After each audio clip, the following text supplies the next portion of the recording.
I'm showing you my TWSBI Echo fountain pen with a stub nib. It's a steel nib and it has a transparent barrel so that you can see the colour of the ink.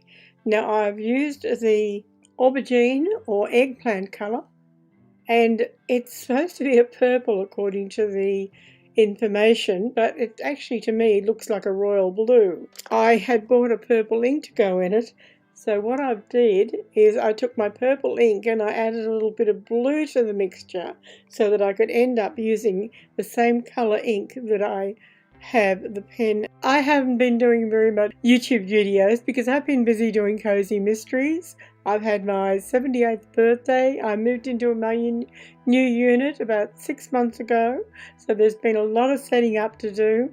I've been setting up an orchid garden. That'll give me lots of orchids to demonstrate if I get into that. But I'm really enjoying doing my cozy mysteries.